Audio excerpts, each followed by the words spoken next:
Good evening. My name is Shawnee Shea, and this is me connecting the dots for Unit 2.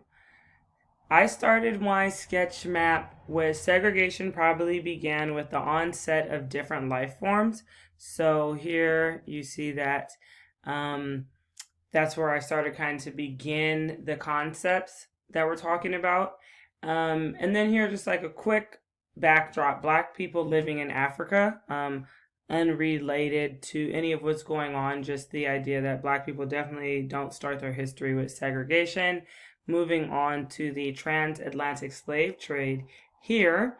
And as you can see, if you move back, there is a section for white supremacy, but I will actually go there last.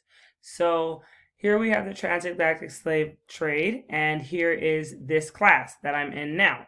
So in this class, this week we learned about different research methods. So the way that I talked about the research methods was to say that if this was this unit, if we were creating an experiment on school segregation, of course it could test many different things.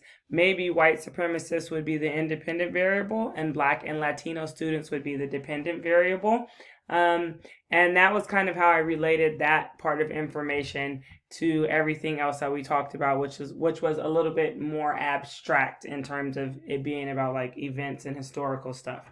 So also this class, which is a great starting point for many of my ideas and things that we've learned, is using history to inform us about segregation. So as I wrote in my PTAs, I definitely thought that the Mexican American school article talked a lot about or used a lot of historicizing, but also the other things that we learned were essentially a part of gaining historical concepts. So I talked about de jure segregation and de facto segregation, two different types, and I definitely agree that all segregation forced sucks. And going back to the starting point of this class, we are still all segregated and very little is equal. But what I learned about that feeling or idea that I have, or what I informed that idea through some of the readings, is that integration isn't really easy. And in the podcast, it talks about busing to schools far away from home and being in uncomfortable places. I remember the woman talking about her transferring to a school outside of her normal district for having better educational opportunities and being really afraid to be able to make friends. And I also mentioned that segregation isn't easy either. For a lot of the Mexican American students, they weren't allowed to go to the schools near their homes or the schools that simply just made more sense for them to go to. So just to understand the dichotomy of it, that it's not a one-sided thing, and that either way, as long as we're inflicted by white supremacy, it's very difficult to thrive. And once again, back to this wonderful class. So also here, I'm going to lead here. Segregation gets blamed for school to prison pipeline.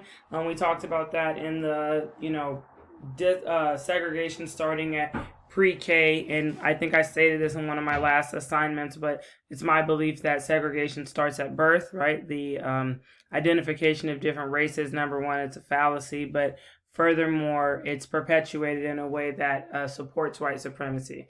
Black and Latino students get disciplined the most in whichever school they attend, and that is also in one of the reports, it talks about the fact that the higher the concentration, no matter what, whether the school was high, if it was highly white, there were less disciplinary actions, and if it was highly Black or Latino, there was more disciplinary actions. So I think that spoke more to white supremacy. So now we can go to white supremacy here, and I see that white supremacy, I've connected it to the transatlantic slave trade. I've also connected it to the issue I just talked about, segregation in and of itself, and the school to prison pipeline. And I also connected white supremacy to double segregation. I also connected my class to double segregation because it was where I learned about double segregation, but I certainly feel the culprit is white supremacy. Double segregation is segregation based on class and race, but in all honesty, mostly Black and brown kids are poor and segregated, and mostly white kids are not poor, but they're also segregated. So for me, what becomes the definitive factor is the quality of life that people are living in.